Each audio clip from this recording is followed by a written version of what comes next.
Coming up on Motor Driven this week, it's all rather surreal for me as Amanda McLaren takes me on a tour of the McLaren Technology Centre. Essentially unchanged since its launch back in 2010, is VW's uprated V6 a fitting swan song for the Amarok? And we caught up with the crew from Crew as 2020 marked the end of an era for Bentley Racing.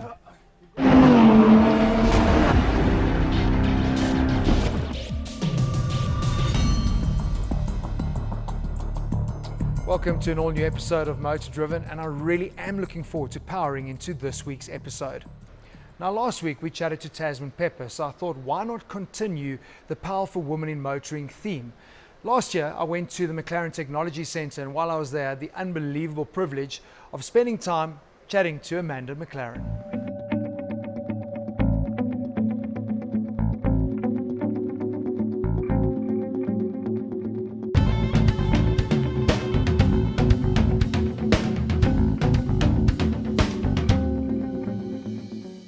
Great honour to have Amanda McLaren showing me around her workspace. This is work. This is work. Shame. This is where I come Shame. most days of the week to actually work. And yes, it is a shame, you know. What a chore having to come into such a beautiful building with such a beautiful vista out there, and then to look at the cars around us. You know what amazes me is, like, I'm used to, when you're producing cars, it's very much in an industrial space. But everything about this facility is actually just mind-blowing. The attention to detail, the design, you know, every shape is there to serve a purpose, much like the designing of the cars. Well, that's absolutely right. Form equals function.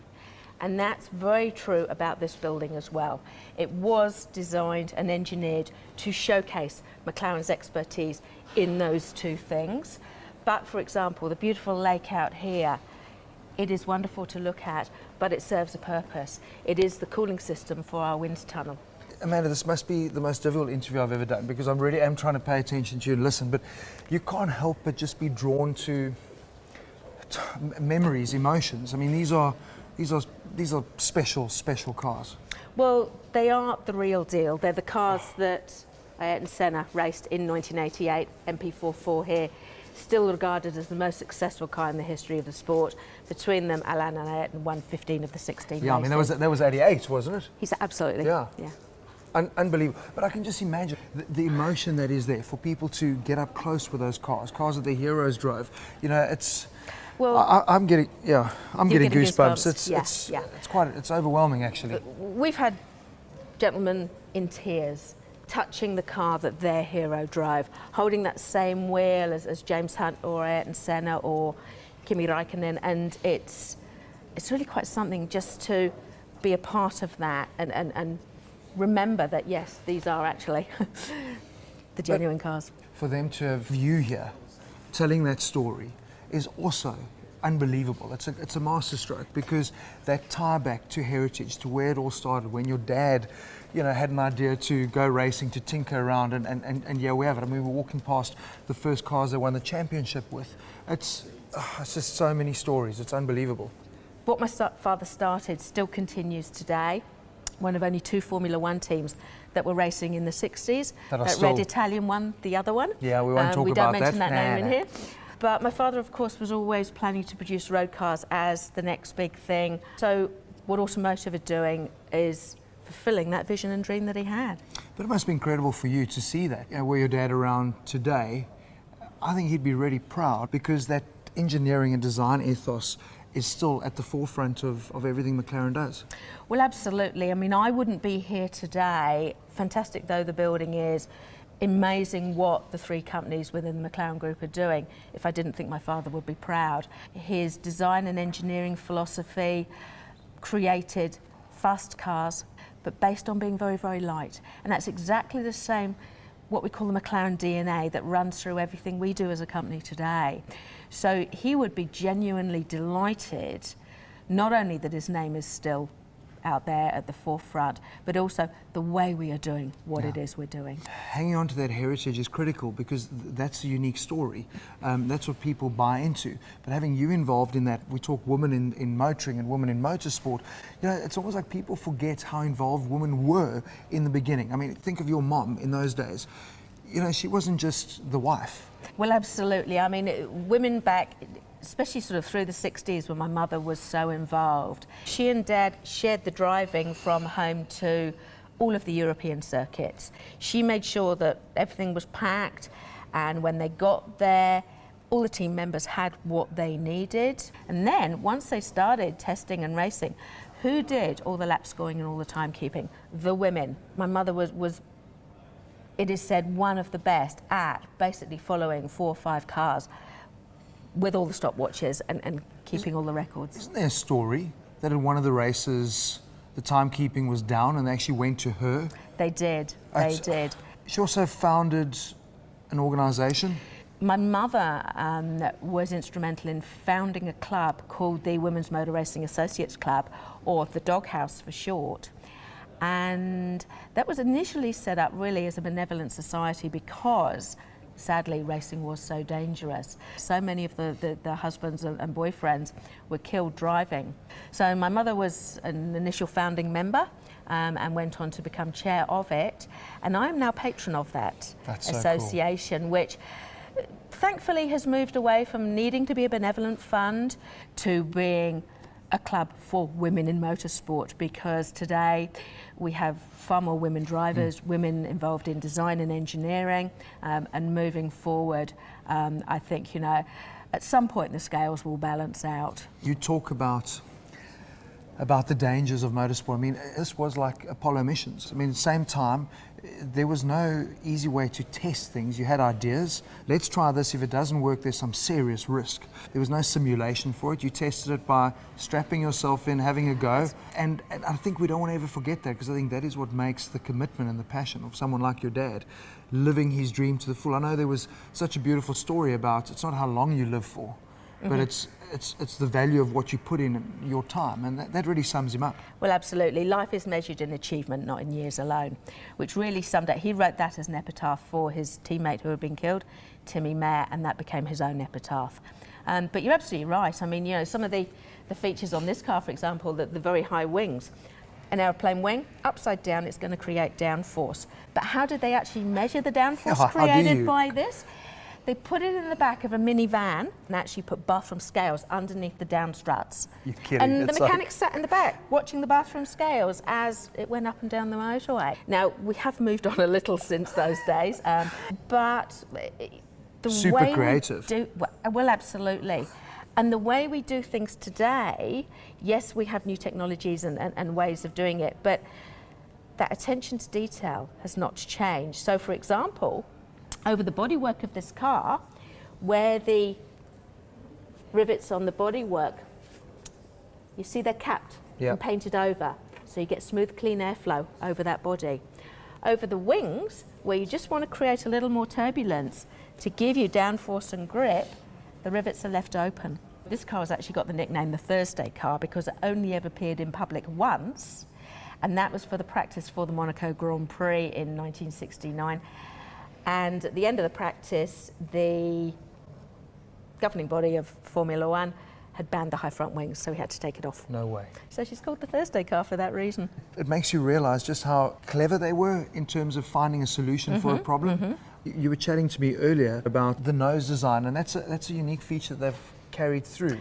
Well, that's right. I mean, it came about, my father was testing a car that didn't have the nostrils in the nose.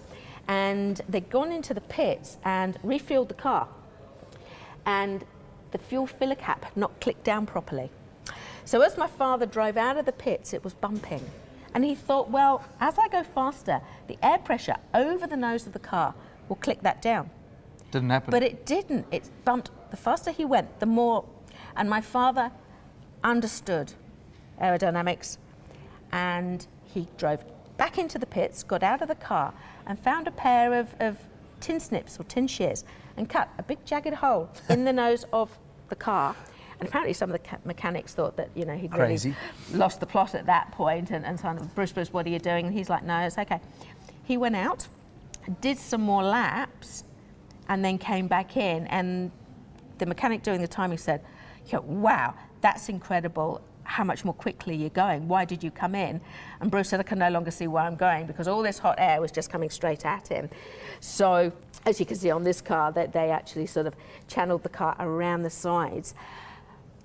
But that's a feature that is so common in today's It's all aerodynamics. cars. It's all about aerodynamics and just airflow through and over the car. See, pioneering thought. Absolutely, and that's very much Dad. You know, he was very much an innovator, but he was willing to embrace new materials as well. Bruce McLaren Motor Racing were the first racing company to use a composite material which had come from the aerospace industry called malite, and that was about making the cars more rigid And lighter. and make them lighter too.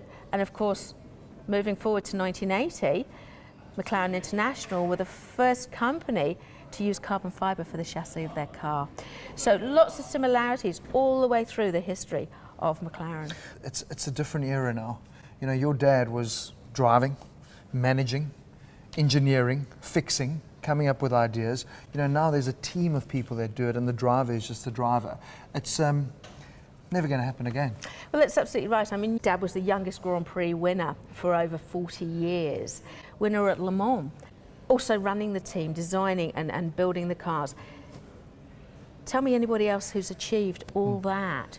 So yes, he was jack of all trades, but he was absolutely master of them as well. We are the best in the world at so many things, following those same principles that my father created. I guess just briefly, we worked very hard. Getting beaten last year was about the best thing that could have happened to us in a way, because it got just everyone we had working as hard as they could go, and I guess this is the result. 50 years back, actually, if you think GT, you got to drive the GT back Well, at, I think, 2015 it was at Revival. At the Goodwood Revival. Yeah. So Scary. it's probably the most frightening thing I've ever done in my life. I was absolutely delighted when I received the email asking me to drive it. And there was this period of elation. And it wasn't until I actually saw the car and then I got in the car. And the seat had been moved from the original position when my father had it, quite a way back. No ways And it you was can reach the fixed. pedals. So the pedals are about a foot away from where my feet are. Managed to find some pillows and some cushions. And now I'm Talk on about- the edge talk of about the engineering. seat with it all wedged behind me. I could now reach the pedals. Now there were two problems. The windscreen is right here and my nose is almost pressed up against it. And the steering wheel's right here. And now I'm trying to press the clutch in.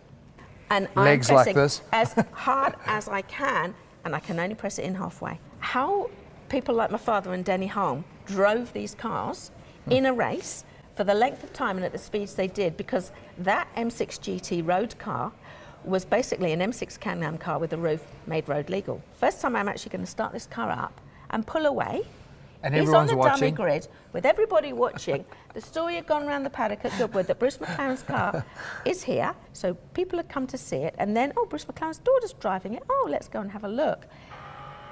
And it took every ounce of willpower I had not to get out of that car and say, I can't do it. Subsequently, I'm so glad I did. It's actually the first McLaren car I ever drove. Wow. Which was really very significant and probably one of the greatest moments of my life, with such mixed emotions. Well, you're on the circuit where your dad passed away. Absolutely. I mean, that's, wow. Really quite something, a very special moment, yes. Yeah, I mean, it's quite emotional just thinking about what you would have gone through on that. It's Yeah. unbelievable. And now they're bringing out a GT. So many design features on that. That are so photograph you similar. showed me is it's nuts. I mean, that rear three-quarter, that It's- flank shot on the same. glass toe, It's the same. It's the same. You know, the way you design a car that's going to pierce the air and be very quick doesn't change.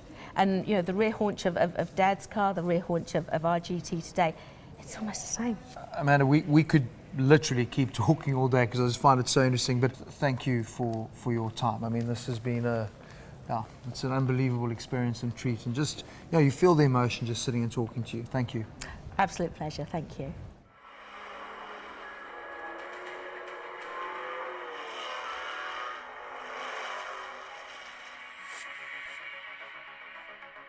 I think every racing driver likes the opportunity now and then to be able to come right to the back of the field. It's a great way. You just forget about anything going wrong with the car and just stand on it.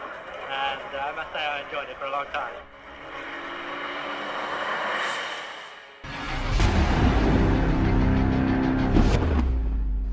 Listening to her sharing her stories and surrounded by those cars, yeah, it was a pretty surreal and emotional moment for me, and one that I'll never forget. So thank you so much for that, Amanda. Now, I told you this week's show is a power show, and it's got a lot to do with our feature car this week, the beast that is the VW Amarok V6.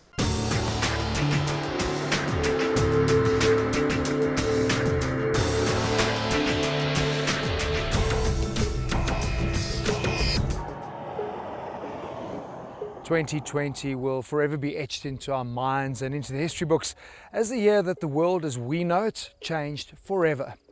For Bakkie and pickup owners, their world changed back in 2010 when VW introduced the Amarok.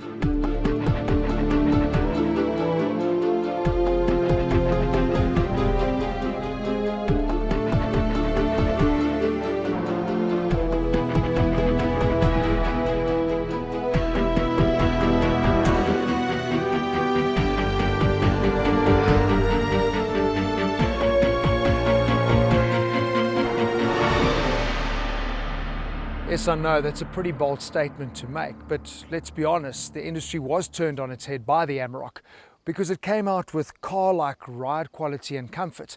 It introduced safety features like off-road ABS and vehicle stability control. And of course, there were those small capacity turbo engines. Now, in celebration of the Amarok being available for 10 years, Volkswagen South Africa introduced this, the Beast, the most powerful double cab bakkie you can buy.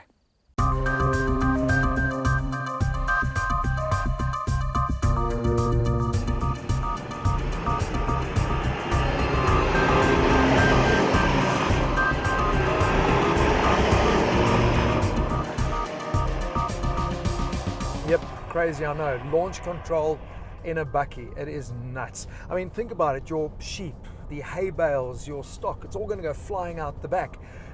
Well, actually, no, come to think of it, that's probably not going to happen because the Amarok is no longer a traditional workhorse, is it? It's totally geared up for lifestyle and, would you believe it, performance.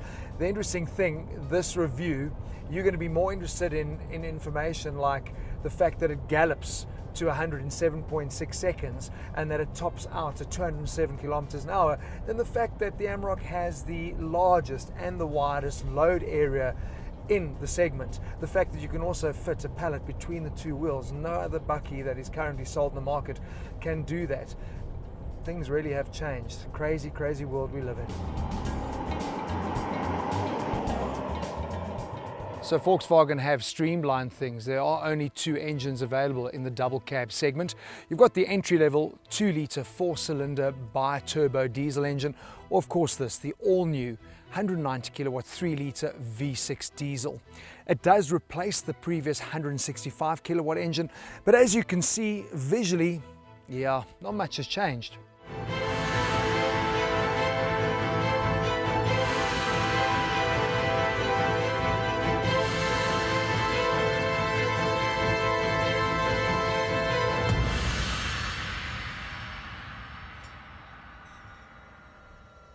It is so funny not to wax lyrical about styling, but come on, you guys have had 10 years to have a good look at the Amarok. You know what is impressive though for me is that it's remained relatively unchanged in that time. It tells you just what a stellar job the design team did with this, their very first pickup.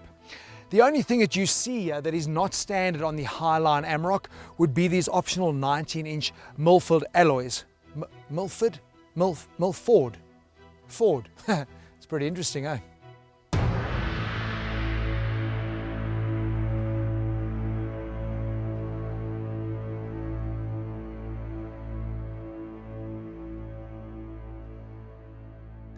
Now apparently the Amarok has the largest cabin in the segment, but you'll never say that when you get into the back. This is my driving position right here and it leaves me with very little leg room. I also find that you sit super vertically, so not going to be comfortable in a long run.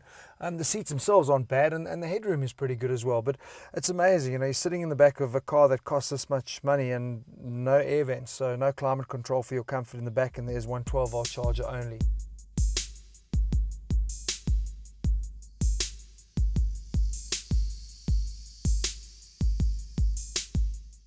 So it would seem they've saved all the roominess for the passengers up front, because I've got no complaints from a space and comfort perspective. And what I do love is the driving position is really good as well. Now, it's something I've always said with VW. I love their interiors because it's clean and uncluttered. But let's be honest, this is also where the Amarok is now really starting to show its age when you look at its competitors. The dash is a very traditional, old school analog layout. If you look from a connectivity perspective as well, yeah, it's awesome that we can pair our smartphones. They've got Apple CarPlay, Android Auto, but up front there's only one USB. The rest is 12-volt chargers. And then of course this touchscreen, when you look at it now, it starts feeling very 2010, dwarfed compared to the competitors. But at the end of the day, these are all going to be the big significant changes you are going to see when the new Amarok comes out in 2022.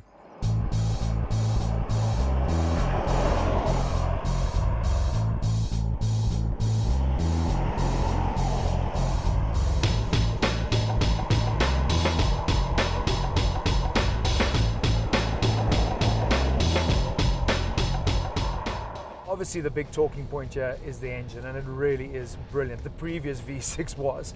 This is even better. The kilowatts are up by 25, the newton meters up by 30 to 580 newton meters. And what is going to come in handy when you're on the open road and you're wanting to do some overtaking is that there is a 10-second overboost, which pushes the kilowatts up to 200. The 8-speed transmission I've always really loved, and the pairing with this more powerful engine is just brilliant. Changes are seamless, they're almost intuitive, and I think that really is the strength of the Amarok, along with the fact that I still think this is the best driving bakkie on the market. We felt that in 2010 when it first came out. It set a new benchmark for how bakkies should behave on-road and off-road, and it's unchanged now. And that is whether you are buying the 2-litre, the baby in the class, or you're in the big beast that we're in. What is important for me as well is that we do have disc brakes all around, because you know it's one thing getting 2 tons up to speed, it's a totally different story trying to get it to stop.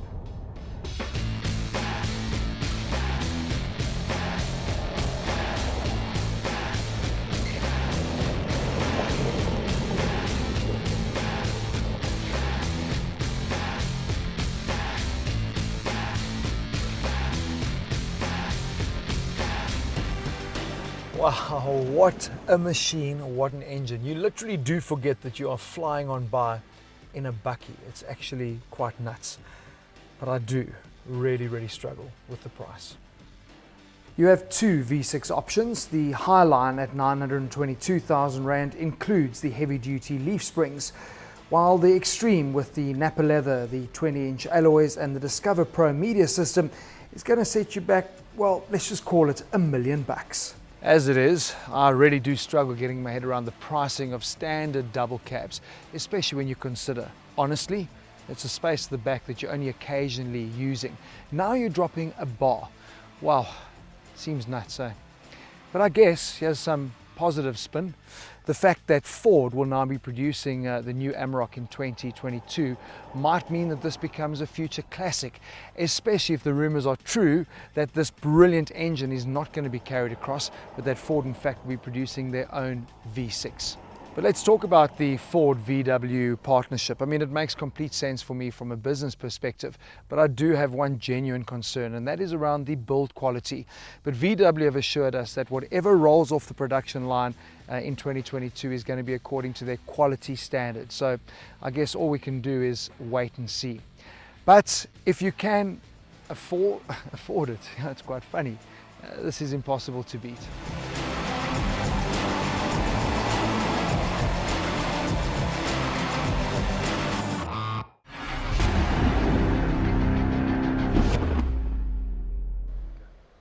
Certainly interesting times ahead as Ford are gearing up now for the all-new Amarok in 2022. Speaking of interesting times, we caught up with the Bentley boys when they were in South Africa for the Kyalami 9 Hour. Off track, but on course. With the announcement that Bentley's factory-led GT3 program will come to an end this season, we went driving with the M Sport crew leading the championship charge, just on a different course. I'll put it in anyway. Does it feel the wrong hand or what? I don't know. I'm not sure. What I'm about to do yet.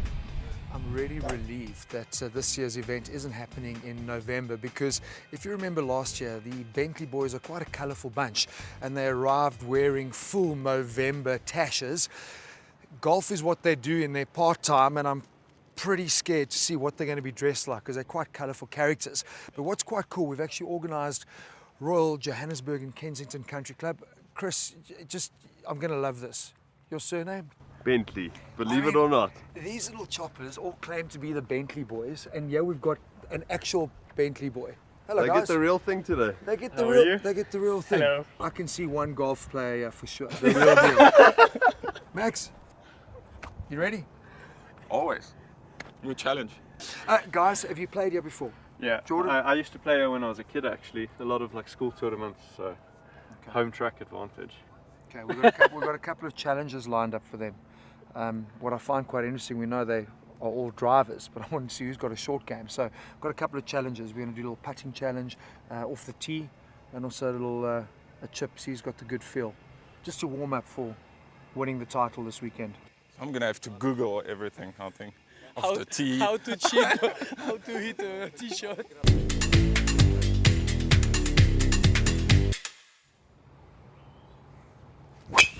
Wow!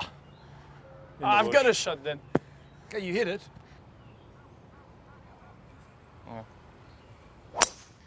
Oh my god! So one goes left, one goes right. Max, you going down the middle. True. Huh? I need help here. So, look, I need to help the dad. Oh my god. So you take the ball. Là, comme ça. Vas-y, mets-toi en face. You put the ball close to the front feet, stance a bit wider. Comme ça. Voilà. Et là, tu joues. I think it's gonna go that way. Can I move a bit this way? Yeah. Can he see? Mets-toi un petit peu penché, tu sais, Never flapper played comme golf ça, in tu sais, his un life. petit peu Tony. Just his first shot. Yeah. Okay. First shot in his life. Nice! Hey! Not far, but Max, you've won. You won the first challenge because none of them are on the fairway. Yours is on the wrong You say fairway. longest. No, guys, you say longest, Yeah, otherwise but we longest hit. you've always got to be within the boundary.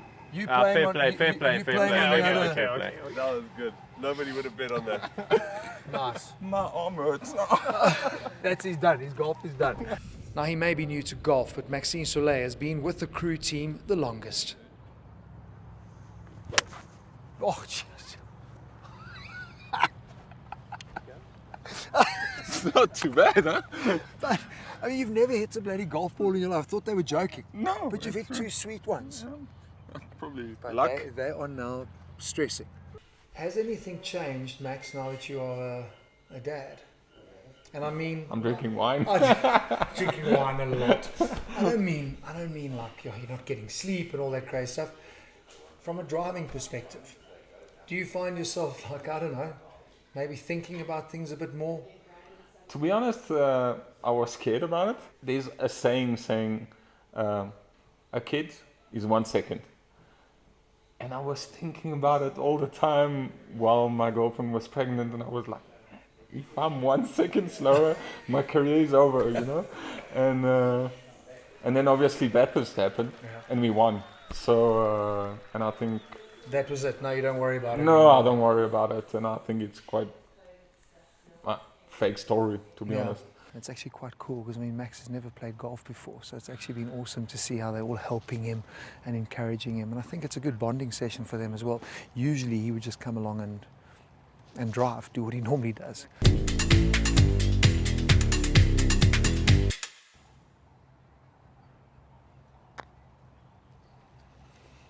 Oh, very, very good. I mean, that is perfect feel, eh? Thank you. Direction's a bit off. Yeah, that's why I didn't want it to start first. Yeah, no, I know. You want a marker No, to we'll mark see. it? Because If maybe... they- well, you know, he won't come close. Down, down. He saw the line. Woo, shot! Okay, so that's a nice thing. Max, you've seen where to hit it now, eh? Yeah. Kind of. Yeah. Honestly. Jamie Boston. Oh eh? my Oh, it God. fell out my pocket, sorry. That's better. That's really, really good. Get in. That's brilliant. Good job, Mac. Even though you had 2 attempts, I think you've won that one as well, eh? I think so. Golf's easy going for Max. Yeah, Max is a pro. Full of flair and energy, Jules Gounon is a colourful character. And after his antics on course, we also dubbed him the Zola Bud of golf. Woo! Oh, brilliant. Your highlight has to be this year. Yeah. Bathurst 2020. The weekend started really badly. We break an engine on FP3, we don't drive. We go into Super Pole with no preparation, anything. We don't make Super Pole. We were P11, first of the non-Super Pole guys. Jordan had a great start Jordan in that stint. As that usual, first stint was as mad. usual, was crazy. So we came back to the field.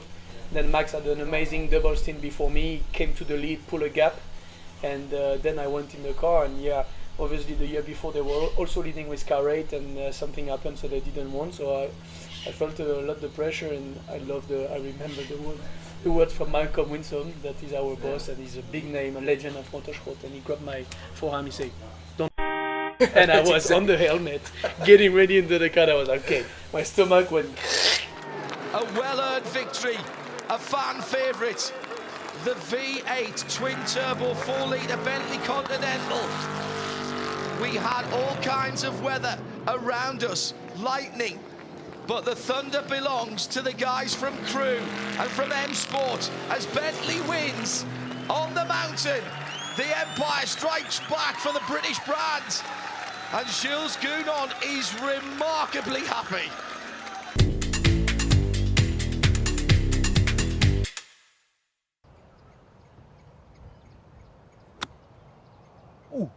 That's a good shot. Bloody There hell. you go. Pressure's on, boy.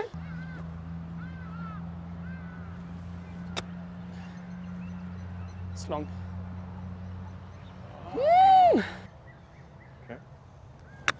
Oh, Oh, great nice. shot. Not bad. No, listen. Nice.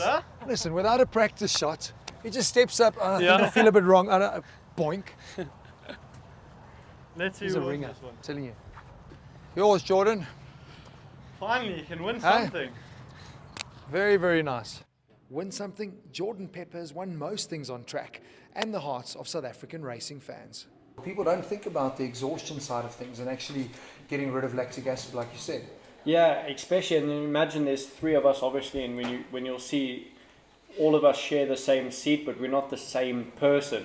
Yeah. So when we mold the seat, we try to have a happy compromise, but one of us probably ends up having like my general issue is I always get like a sore neck, left shoulder type thing, and also your legs when you're pushing the brake pedal 120 bar all the time for 3 hours, 10 times a lap. It gets quite stressful, you know. So you definitely, everyone laughs like, oh, rugby's probably a sport that needs physio, or cricket because they're like stretching all the time and like fast bursts running into the pit, into like bowl or something like that. And racing's just, yeah, we all drive to work and back every day. But you can imagine when it's so physical that it's quite a big help. And I never was actually a fan of it because I thought, nah, I'm strong, you know. And the first 24-hour event I did, after my like 3rd double stint, I was like, if I don't have something done to me now, I'm not going to be able to get back in the car. People don't realize in endurance races as well in the beginning, how do you shut down? Because it's like a full on, and you've just got out of a car, you're on edge, hyped up, adrenaline's pumping. Now they tell you you've got to go and sleep and rest because you're doing a next stint in 5 hours or whatever it is. How do you shut down from that? Because you must, I mean, in the beginning you said you wanted to watch what was going on, but now you trust your teammates. Yeah, especially when you've got 2 teammates as good as Jules and Max, who you know when they get in the car, they're going to give it 100%, you know. You never know what's going to happen, but you hope obviously for the best. You got the team you have to trust what they do on the strategy side of things. And the more you can wind down, I don't normally fall asleep, but I at least close my eyes and just try rest.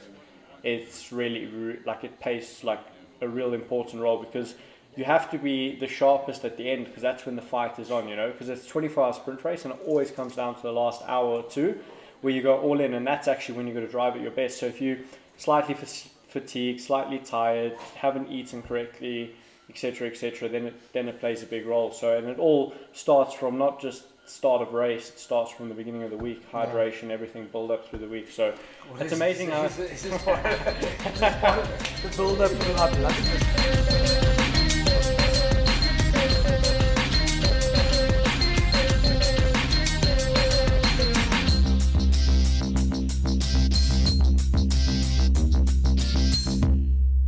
I said to you how competitive these guys are, and they're coming up with challenges. They've come up with another one. Explain how this works. Is it putting a speed factor to golf? Why am I not surprised that racing drivers want to go as quickly around the golf course as possible? What are we doing? Firstly, before we start here, we need 4 members. So as long as you're happy to join our team. Yeah, we're never going to win or finish it, so we'll break a Guinness record, so don't even phone the buggers. What do we do? Par 4, play it in the quickest possible time. So we're going to leave Jewel to hit off the tee. I'm going to hit the approach shot in, and then it's up to you and Max to finish, basically.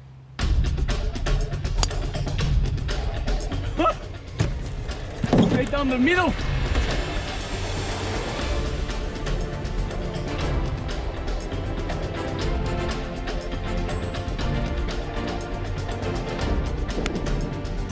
Get close! Get close! Here he comes, incoming. This is good. On the fairway. Where? Yeah. On the fairway. Oh. Go. Play the putter. Play the putter. No. Hey? No. Go. That's a great shot. Whoa! That's a great shot. Let's go. Let me not cock this up. Yay! How good was your shot? That one was good. Great second shot. And the drive, eh? Hey, that was flippin' unbelievable. But you've got to see his shot. You've got to see his shot. Was he good? He putted with a pitching wedge from there and put it right next to the pin. I promise you. Okay, well done, boys. So that was good. That was lekker. That was lekker. We're going to win. We're gonna do everything for it. Be a nice way to close that chapter, eh? It will be a perfect way to close the chapter. Start the year, finish the year. Exactly. Cheers. We Cheers. drink to that, man. Yeah, true. That's it. The end of an era for the crew from Crew, and going out in flames is certainly not how the Bentley M Sport team would have wanted to have signed out, but I can guarantee you those 3 brilliant racing drivers, you'll see them in action this year. Right, that's it. The end of another motor-driven show. Next week is our final episode of our first season, and this is what you can look forward to. Next week on Motor Driven, we go racing in 2021 as the first event of the year, the Dakar Rally, wraps up. Motoring brands, they are a-changing as both Kia and GM unveil their new logos. I finally get behind the wheel of the award-winning Land Rover Defender, and I take you into Aston Martin Works for the continuation of a classic.